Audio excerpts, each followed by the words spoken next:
Welcome everyone. My name is Elizabeth Silverman, and since July I've been the Peddie Board Chair. This is my first official function in this role, and I have to say it can't get much better than this. We're here to celebrate not only the opening of the Fab Lab, but also Peddie's long-standing tradition of utilizing technology and innovation to enhance learning. The idea of creating a space where students and faculty could come together to creatively solve problems and make almost anything began with a simple conversation by members of the school's Computational Thinking Committee several years ago.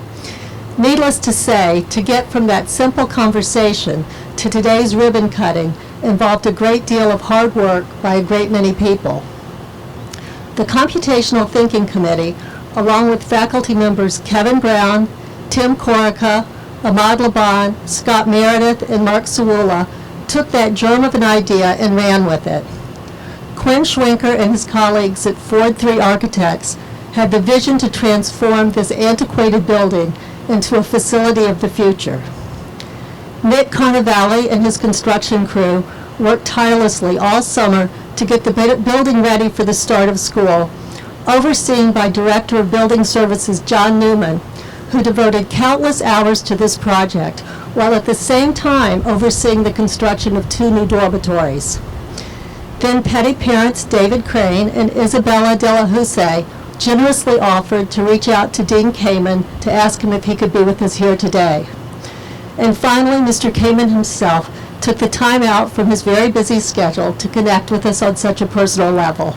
We are thrilled and honored to have him here on campus with us. Could I have a round of applause for all of them? Thank you. The implications of having the Fab Lab here at Peddie are enormous and reaffirm the fact that Peddie is and has long been on the forefront of technology and education. We believe that it is important to not only integrate technology more fully into our curriculum, but also to foster interdisciplinary learning, provide opportunities for concrete applications of our STEM courses, and further develop the critical thinking skills of our students. We take pride in the fact that we continue to develop creative and innovative ways of thinking that encourage students to meet daily challenges while at the same time preparing for future real-world industry experience.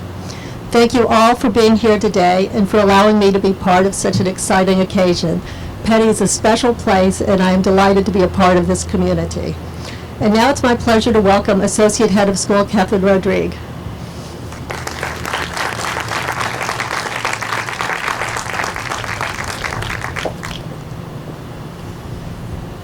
Thank you. I was asked to say a little bit about the genesis of the program, and Elizabeth actually covered it, but I'll add a few things to it. Welcome. That's the ribbon cutting. We're able to have this ribbon cutting today is a testament to how fast good ideas can be realized in a school like this one. As is often true at Peddie, this project was faculty initiated. Mark Sawula, and Mark, why don't you wave your hand, make your presence known, and Tim Corica. Tim, he could raise his hand more, but anyway, they came to me just 2 years ago, came to my office and made a case for expanding our technology programming. They believed Peddie needed to increase opportunities for students to do computer programming and coding and to tackle meaningful real-world applications across disciplines as disparate as arts, math, and science. They also wanted to provide a curriculum that might appeal equally to young men and young women, as our computer coding courses were pretty much dominated by young men to that point.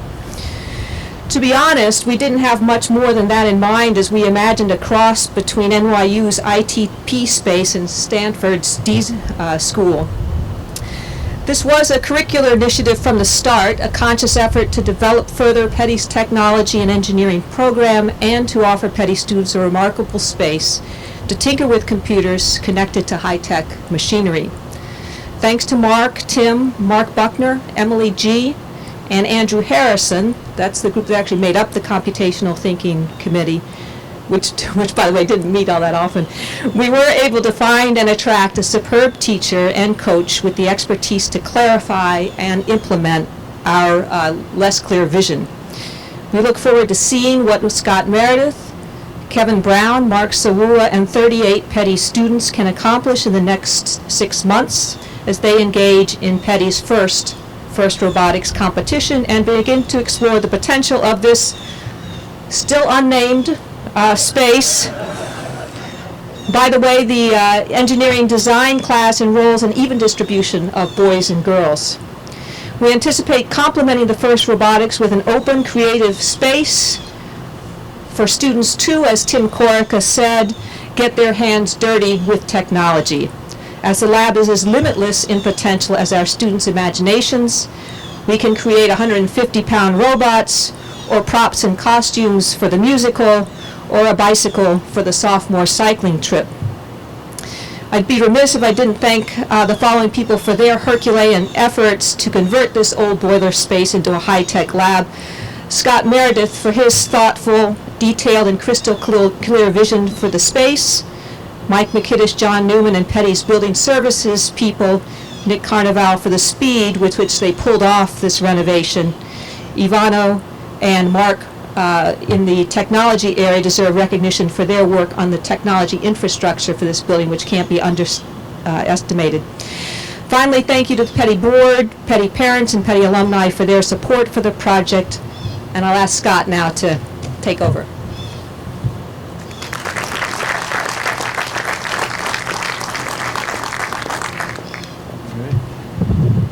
Thank you, Catherine, and thank you to all who are here celebrating with us this afternoon. It's truly an honor to be here welcoming Dean Kamen, one of the most innovative and creative minds of our time. Though he may be best known as the inventor of the Segway, he also holds more than 440 patents, and his inventions include a portable dialysis machine, an insulin pump for diabetics, prosthetic limbs, and most recently, a water purification system for the developing world. Perhaps, at least to me, most importantly, he's also the founder of FIRST Robotics, an international organization that uses competitive robotics as the vehicle to inspire students' interest in science and technology. More than 400,000 students will participate in the FIRST family of programs this year. Peddie is proud to be joining the FIRST Robotics competition for the 2016 season. The 38 student members of our team are excited to be able to use this wonderful new space to design, to fabricate, and assemble our 2016 entrant, which hopefully Mr. Kamen will look upon in St. Louis a few months from now.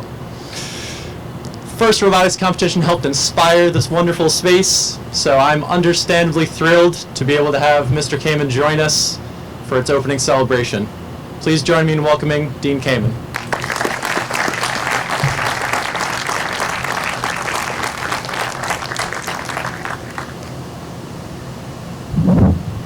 Thank you.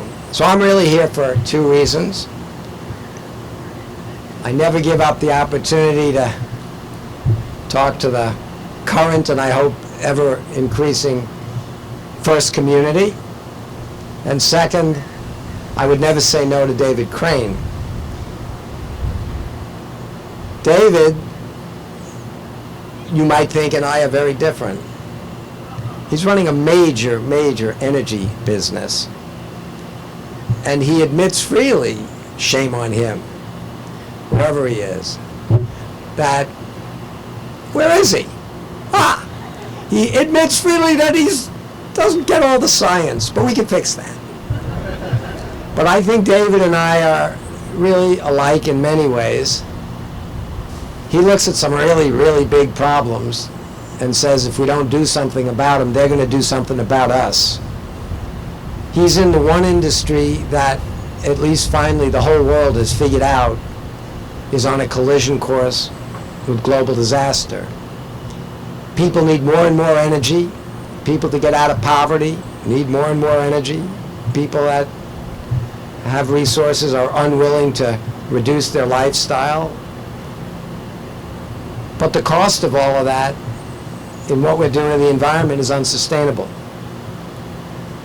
He knows that, and he's one of the few people on top of an industry that probably he can help change the course and change that. He's going to need technology people. Some of the people here, I think, over their careers, I hope will innovate and help create new solutions to some of the biggest problems this world's ever seen. I asked David to help me grow first with real urgency.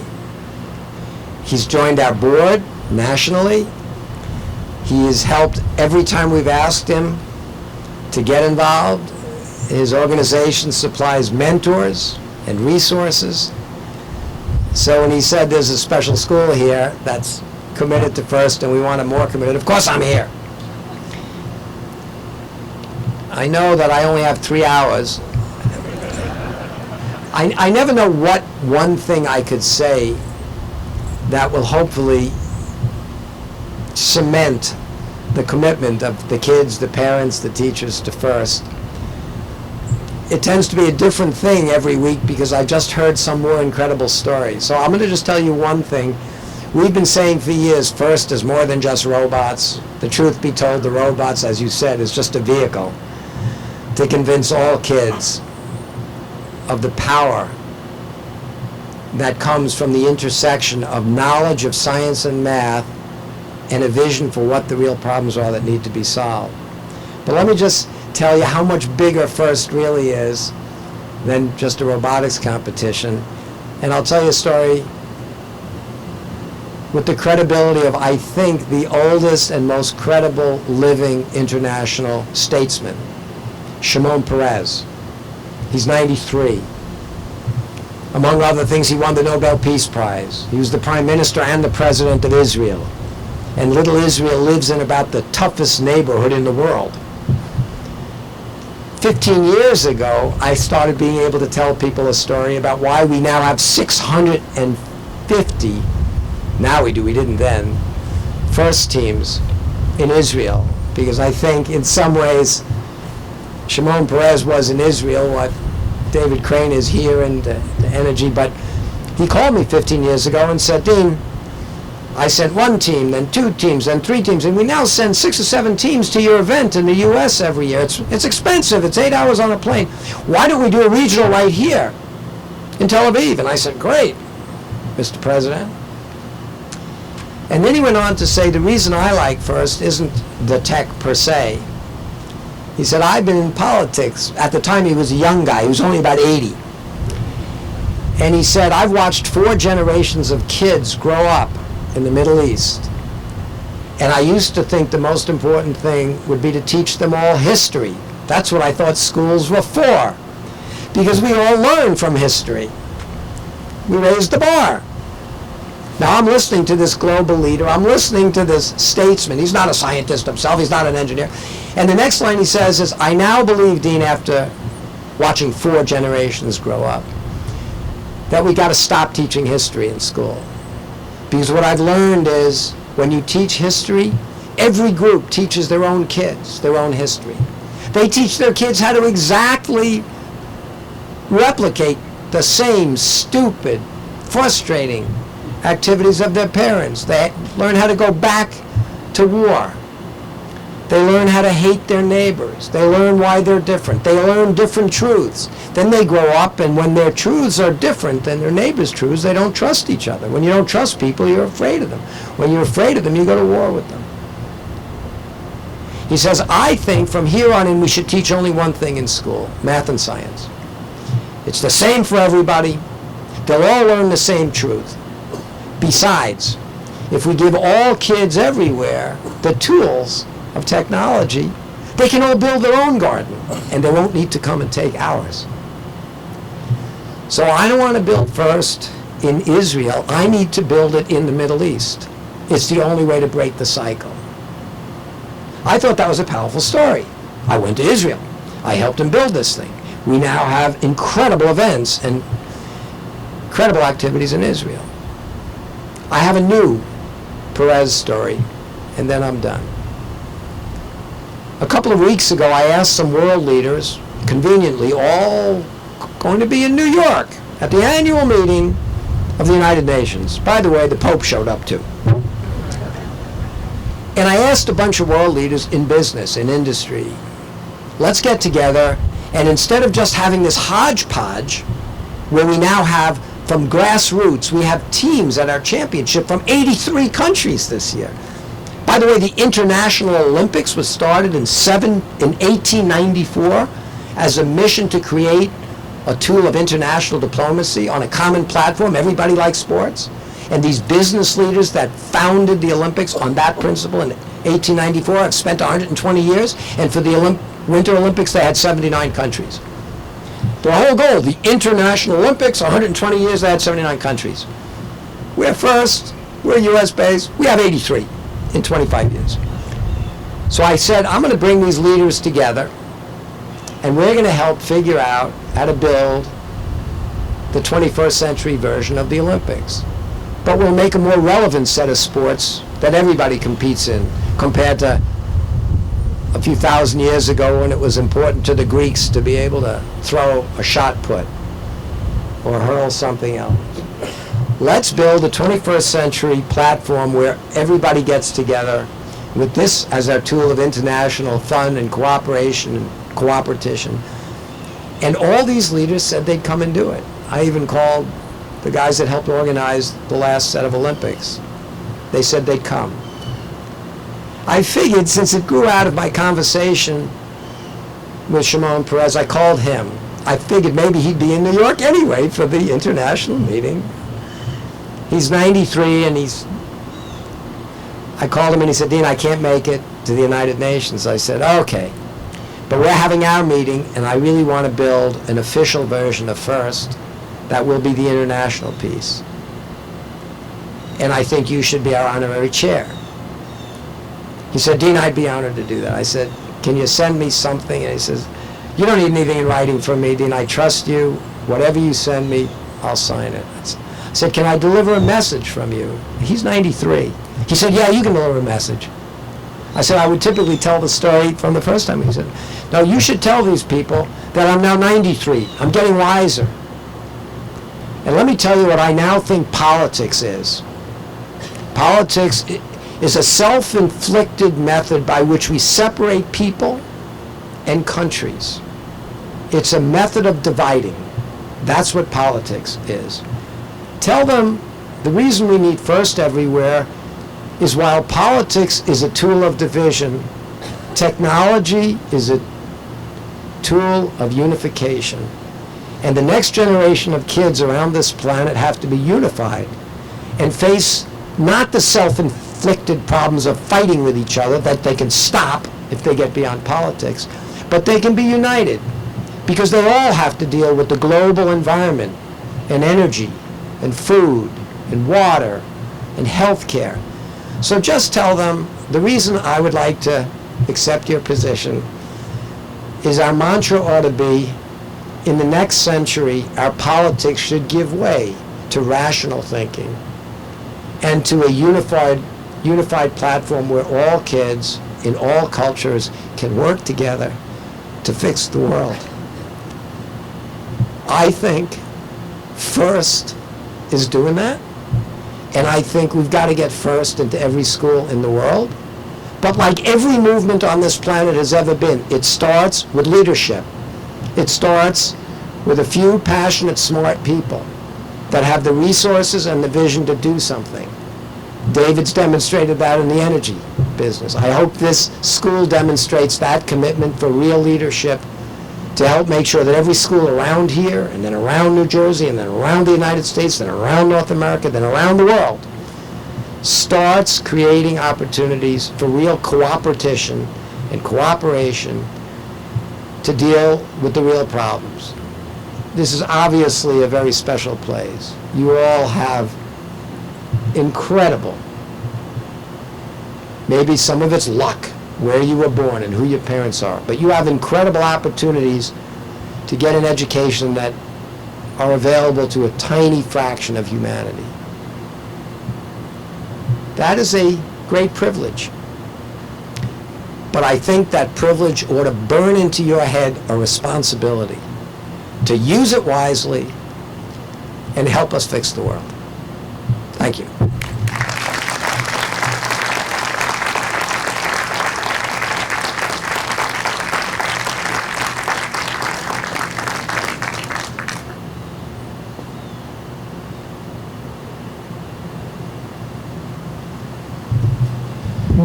Good afternoon. I'm Peter Quinn. I have the honor to be head of school at Peddie, and now we're going to get to the operational function of this meeting, the ribbon cutting. We're about to do it. But before I get there, I just want to echo quickly the thoughts of our board chair, Elizabeth Silverman, and her thanks to all of the people who have helped bring this wonderful project to fruition. If you had stood where you are standing 5 months ago, this building would have been unchanged. A dull, sort of muddy brick red, full of all sorts of strange things on this two sides, industrial age windows, not exactly the kind of thing that anyone imagined, except for Mike McKiddish and John Newman and Catherine Roderick, could turn out to be what it is today.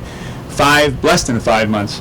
So as Elizabeth said, that is, and as Catherine mentioned, the efforts of the entire community, the community cooperation, the shared vision, which are a hallmark of Peddie, are the things which brought this project to its quick fruition, and I'm grateful for all of those things. So this is a chance for you to get to applaud because you all did this, right? So bask in that glory for a moment because it's phenomenal. I thought that, Dean, what you said was amazing and inspirational, and if politics used to be the art of the possible, perhaps this is now the art of the possible, and thank you for those thoughts. I can't wait to hear from the kids what they thought of your hour with them, because I'm sure they were inspired. And I want to thank David and Isabella for bringing you to us today, and thank you for that friendship that introduced you to us. It means a lot to us. The Digital Fab Lab is an outstanding addition to the school. It's wonderful by itself, and as you've been inside, it's amazing to look at, but the most exciting part of it is going to be the things that go on in there, the classes, the moving from failure to success, the iterations of problem-solving operations that Scott's going to lead these kids through and which these kids are going to lead each other through. It is just to be in there, to watch for a few minutes Dean talking to the kids and faculty downstairs, made me want to sign up and dream of what I could fix if I were so well educated as these kids are going to be. So for our students, having the opportunity to conceive of a design and bring that idea to life is going to give them the confidence they need to develop those solutions to which Dean referred, and it's an essential proving ground for them. The facility redesign and renovation included, going back to this image of the building 5 months ago, new poured concrete floors everywhere, entirely new HVAC, a new electrical system, and the addition of this mezzanine, because in its old incarnation, if you can go back 20 years, there were huge boilers here, dingy. It was access to the steam tunnels, which alums of a certain age will tell you about if you take them quietly to some part of campus and ask them what happened to the steam tunnels. The steam tunnels are now closed. And then the equipping of it. It was a phenomenal project. The total cost was $1.5 million. And on the board inside, you'll see the names of those donors who have already helped to make this possible with their gifts of $500,000 towards that goal. And I thank you all for your amazing generosity, and more so for your vision and your commitment to the spirit that is this school and to the next generation of leaders, which this program is evidence of. However, if we've raised $500,000, simple math tells us that there's a amount to be raised, and as Catherine mentioned, there's no name there. So as we are going to cut the ribbon of this building today, we are far from the end of this project. And in line with that, it's my pleasure to announce that today we received news of a $100,000 challenge grant from a Peddie family who currently wishes to remain anonymous to help our continued fundraising efforts for this magnificent building. Inspired by the opportunities this program will provide our students, the couple will match every dollar raised up to $100,000. And this act of generosity, again, represents the very best of the Peddie School. If you want to have that discussion, Melissa and I are happy to talk to you, but there are lots of naming opportunities in there, lots of ways to support this project. If I could now ask, well, before I say that, I would say just, again, thanks for being here, and as we always end our remarks at Peddie, alla viva, to the spirit that brought us here. So thank you for being here. If I can now ask that we assemble for the ribbon cutting, which is going to be here.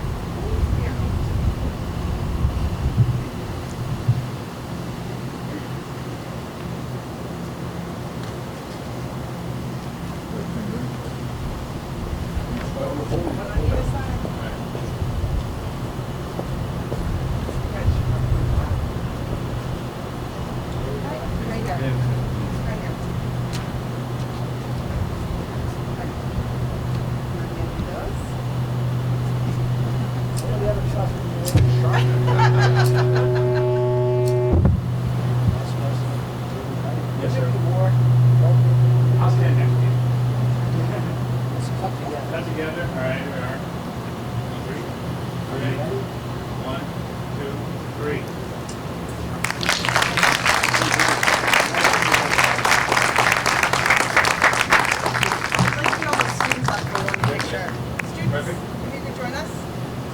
No, nothing to. Here, we're going to do another ceremonial